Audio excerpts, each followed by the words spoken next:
বিজেপির চাটুকারিতা ভারতবর্ষের কিছু জনগণ করতে পারে, আদানি আমদানি করতে পারে, কিন্তু বিজেপির চাটুকারিতা ভারতবর্ষের 100% জনগণ করবে না। তাদের ভিতরে ইমানদারি আছে। ভাই আমার, আজকে বলছেন যে আপনি যার নামে ম্যাপিং করেছেন তার নামে আরো 5 জন মানুষ ম্যাপিং করেছে। একজন ভারতীয় মা তার গর্ভে কটা সন্তান ধারণ করবেন এটা জ্ঞানেশ কুমার ঠিক করে দেবেন। আইনের কোথায় পেলেন? সংবিধান রক্ষার কাজ আপনি আপনার 13টি নথিতে অন্তর্ভুক্ত করেননি, অথচ একটি স্বল্প শিক্ষিত মানুষ তার দারিদ্রতার কারণে এদেশের ভূমিপুত্র, এই রাজ্যের ভূমিপুত্র, তার পূর্বপুরুষ যুগ যুগ ধরে দেশে বসবাস করেছে, তিনি দারিদ্রতার সুযোগে মাধ্যমিকে তিনি কৃতকার্য হতে পারেননি। মাধ্যমিকের শংসাপত্র তার হাতে নেই। নির্বাচন কমিশনকে আমরা জানতে চাই, তাহলে কি সেই বৈধ ভোটারকে আপনি নথি যাচাইয়ের নামে বেনাগরিক করার ষড়যন্ত্র করছেন না? এই প্রশ্নটা আজকে রেখে গেলাম আমরা নির্বাচন কমিশনের কাছে। গণেশ বাবু যেদিন বলেছিলেন 2002 সালে যদি প্রয়োজনীয় ম্যাপিং হয়, প্রয়োজনীয় ম্যাপিং হয়ে গেলে 2025-এ যে ভোটার লিস্ট আছে সেই লিস্ট অনুযায়ী এনুমারেশন ফর্ম বিএলওরা বাড়িতে বাড়িতে গিয়ে দিয়ে আসবেন। বিএলওরা দেওয়ার পরে সেই ফর্মগুলি তারা 2002 সালের প্রয়োজনীয় ম্যাপিং করিয়ে দেওয়ার পরে খসড়া ভোটার তালিকা বেরিয়ে গেছে।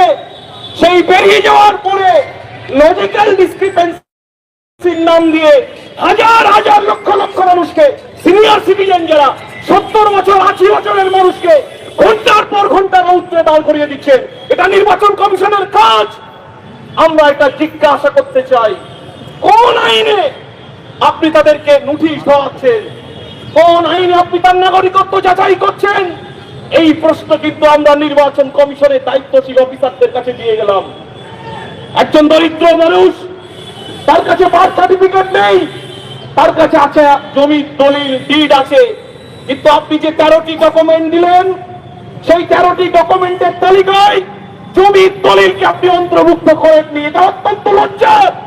যেটা একজন গরিব মানুষ, খেটে খাওয়া স্বল্প শিক্ষিত মানুষের কাছে যে ডকুমেন্টস অ্যাভেলেবেল আছে, আপনারা কি করলেন? না মাধ্যমিকের শংসাপত্র নিয়ে আসুন, না পেনশন হোল্ডারের কাগজ নিয়ে আসুন। এ রাজ্যে এই দেশে কতজন মানুষকে চাকরি দিয়েছে? নির্বাচন কমিশন যারা রাষ্ট্র পরিচালনা করছে তাদের কাছে আমরা জিজ্ঞাসা করতে চাই। এখন আপনাদের সামনে বক্তব্য রাখবেন আদিবাসী মঞ্চের নেতা,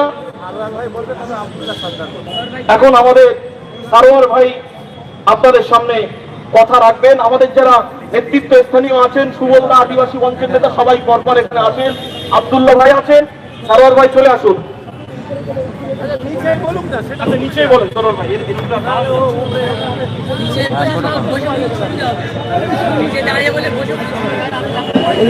বিজেপি হটো,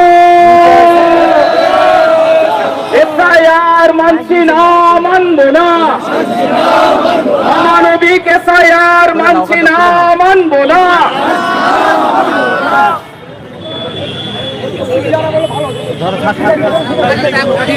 ভাইরা, আজ আমরা দেখছি যে এক গভীর ষড়যন্ত্র তৈরি করা হয়েছে। এসআইআর এর তথাকথিত লজিক্যাল ডিসক্রিপেন্সির নামে বাংলার লক্ষ লক্ষ মানুষকে বেনাগরিক করার একটা চক্রান্ত চলছে। এই নির্বাচন কমিশন বিজেপির অঙ্গুল হিলনে একটা প্রশাসনিক সন্ত্রাস তৈরি করেছে। বাংলার মানুষদের